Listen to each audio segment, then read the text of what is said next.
of Urban Development, Ministry of Jal Shakti, Water Ministry, Prime Minister, Scientific Advisor Office, IIT Chennai, IIT Palakkad, எல்லாம் நம்முடைய மத்திய அரசாங்கத்தின் இந்திய அரசாங்கத்தின் மூலமாக அங்கீகரிக்கப்பட்டது நகர்ப்புற வளர்ச்சித்துறை மூலமா.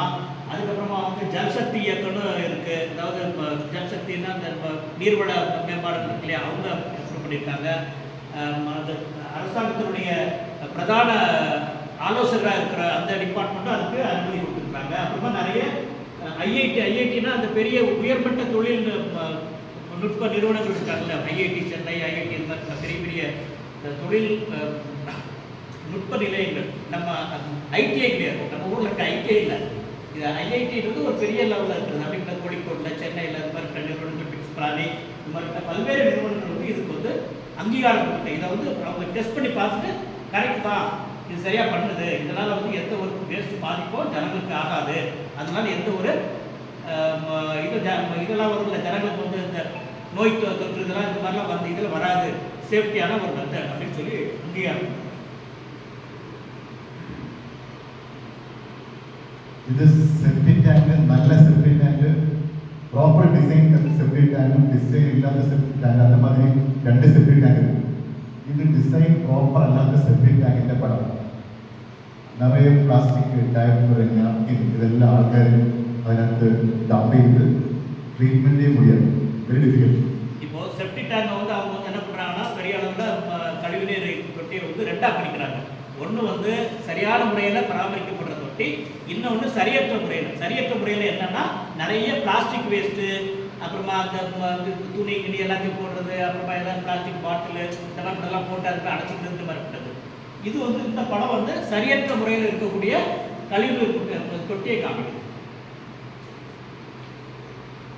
The machine, ഒരു septic tank, we are not treating the septic tank for 10 years. There will be a lot of sludge. So this machine is for treating the sludge. So the sludge part, the hard part will be treated like this. இப்போ ஒரு 10 வருஷத்துக்கு மேலே ஒரு தொட்டி, ஒரு கழிவுநீர் தொட்டி சரியாக பராமரிக்கப்படாமல் இந்த மாதிரி அது ரொம்ப கடினமான முறையில் அது வரைஞ்சி போச்சு. அதை க்ளீன் பண்ணுறதுக்கு நாங்கள் முதல்ல இந்த முறையை, இந்த மிஷின் யூஸ் பண்ணுது. அதாவது துவாரம் போட்டு அதை உடைச்சி எடுத்து வெளியே எடுக்கிறதுக்கு இந்த மாதிரி முறையை யூஸ் பண்ணுறோம். ஒரு general information for our food waste and human waste, bacteria work and process. So the bacteria will work and process the waste. So normally when you have a septic tank, if it is ideal, without chemical contamination, without detergent, there are a lot of good bacteria. This bacteria will process it. That was the old practice. But now we are using phenyl, harpic, lot of things, it will not work. இப்போ அந்த பழைய நம்மளுடைய அந்த கழிவுநீர் சுத்திகரிப்பு எப்படி இருந்ததா, நம்ம அந்த தொட்டிகளில் இப்படி நம்ம ஜனங்க பார்த்துட்டு சொல்லி அதில் என்ன பண்ண மாட்டாங்க, எந்த வேஸ்ட்டையோ அல்லது கெமிக்கலையோ உள்ள ஊற்ற மாட்டாங்க. இப்போ எல்லாரும் நிறைய என்ன பண்ணுறாங்க, கெமிக்கல் யூஸ் பண்ணுறாங்க இல்லையா, கண்ணாயில் அது இது உள்ள ஊற்றுறதுனால. முன்னாடி இருந்த முறையில் எப்படின்னா அது தானாகவே அதை என்ன பண்ண சரி செய்து கொள்ளும். அதாவது அதை இருக்கிற அந்த மனித கழிவை உணவை என்ன பண்ணோம், அது சாப்பிட்டு மறுசுழற்சி செய்து, அதனால எந்த பிரச்சனை நம்ம நான் கூட பார்த்துருக்கேன். அது காஞ்சி வெளியே வரும்போது கையில் தொடலாம், எனக்கு ரெக்கம் கையில் தொடலாம் ஒன்றாக நாற்றம் அடிக்கிறது, அது பாக்டீரியா பண்ணுறது. ஆனால் இப்போ அந்த பாக்டீரியாவுக்கு அது வேலை இல்லை, ஏன்னா பாக்டீரியாவை நம்ம கொண்டுட்டோம். அதனால இப்போ என்ன ஆகுது, இப்போ இருக்கிறதெல்லாம் பார்த்தீங்கன்னா அந்த கழிவு அப்படியே தான் இருக்கும், மறுசுழற்சி ஆகுது. கேரளாவில் இப்போ 24 ப்ரொவைட் இருக்குது. அவங்க வந்து buy from us, we engage people and we operate. That is the model. இப்போ கேரளாவில் இருக்கக்கூடிய அங்கே எப்படின்னா அரசுடைய திட்டங்கள் வேற மாதிரி இருக்கிறதுனால அவங்க அங்கே இருக்கக்கூடிய நகராட்சிகள், அப்புறமா அந்த பஞ்சாயத்து, நம்ம நம்ம பிடிஓ ஆஃபீஸ் மாதிரிலாம் இருக்கு இல்லையா, அந்த உள்ளூர் அமைப்புகள் மூலமாக அவங்க என்ன பண்ணியிருக்காங்க, லோக்கல் பாடிஸ் மூலமாக இது வரைக்கும் 24 இடங்கள்ல 24 வண்டியை அவங்க கொடுத்து அது மூலமாக அந்த வேலை நடந்துருக்கு. இந்த முறைப்படி இவங்களுடைய அந்த பூமா டெக்னாலஜி படி அந்த அந்த கழிவு நீரை சுத்திகரிக்கிற வேலை அது செஞ்சுட்டு இருக்காங்க.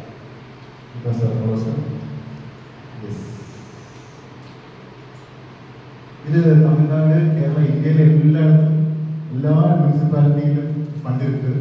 இந்த மாதிரி ப்ராஜெக்ட் பர்ச்சேஸ் செய்யறதுக்கு SPM, ஸ்வச் பாரத் மிஷன் பேரில், பஞ்சாயத்துக்கு ஸ்வச் பாரத் மிஷன் ரூரல், முனிசிபாலிட்டிக்கு ஸ்வச் பாரத் மிஷன் அர்பன் பேரில் எல்லா முனிசிபாலிட்டியும், இந்தியாவில் 5000 முனிசிபாலிட்டி மொத்தமாக, இந்த 5000 முனிசிபாலிட்டியிலும் இந்த ப்ராஜெக்ட் வாங்குவது இப்போ அந்த ஸ்வச் பாரத் அப்படின்றாங்கல்ல, அதாவது தூய்மை இந்தியா திட்டம் அப்படின்னு சொல்றாங்கல்ல, மத்திய அரசாங்கத்தின் திட்டம். அது வந்து இந்தியாவில் இருக்கக்கூடிய எல்லா முனிசிபாலிட்டிலையும் இயங்குது. எல்லா கலெக்டர் ஆஃபீஸ்லையும், அதாவது எல்லா மாவட்ட ஆட்சியர் அலுவலகத்திலும் கூட அந்த தூய்மை அந்த திட்டம் வந்து நடந்துருக்கு. தூய்மை இந்தியா திட்டம் நடப்பில் இருக்குது. அதில் நிறைய ஸ்கீம் இருக்குது. நிறைய ஸ்கீம்ல நிறைய பணமும் அதில் என்ன பண்ணுது, அவைலபிள் ஆகிருக்கு. நிறைய பணம் நிறைய இடத்துல பயன்படுத்தாமலும் இருக்காங்க.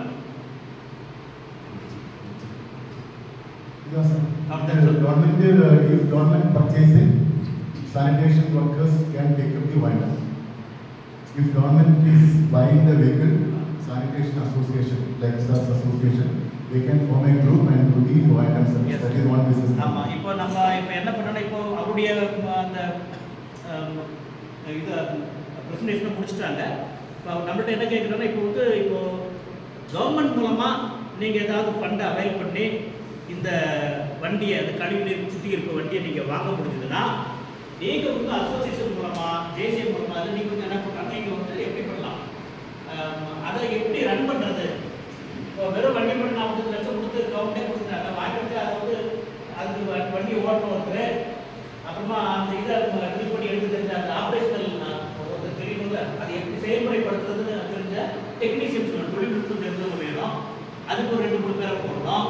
அப்போ அவங்களுக்குலாம் சம்பளம் கொடுக்கணும். இதை தாண்டி நம்ம அந்த என்ன பண்ணணும், லோன் கொடுத்து பணத்தை வண்டி வாங்கியிருந்தால் அதுக்கான கடனை திரும்ப கட்டணும், வட்டி கட்டணும்.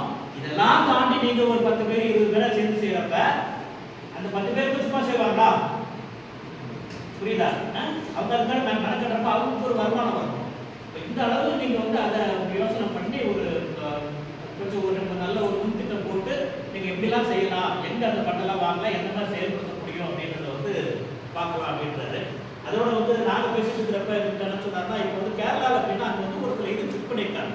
இப்போ வந்து 5000-5000 வரைக்கும் நீங்கள் என்ன பண்ணிக்கலாம், ஒரு டேங்க் நீங்கள் வந்து சார்ஜ் பண்ணிக்கலாம் முனிசிபாலிட்டியில் அப்படின்னு சொல்லியிருக்கிறாங்க.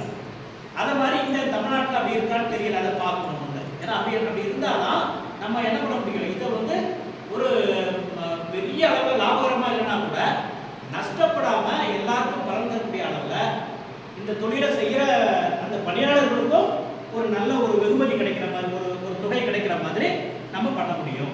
அதுக்காக தான் நம்ம என்ன பண்ணியிருக்கோம், இப்போ அவங்க வந்து உங்கள்கிட்ட வந்து இந்த அவங்களுடைய முன்னெடுப்பு நம்மகிட்ட சொல்லியிருக்கிறாங்க. நன்றி.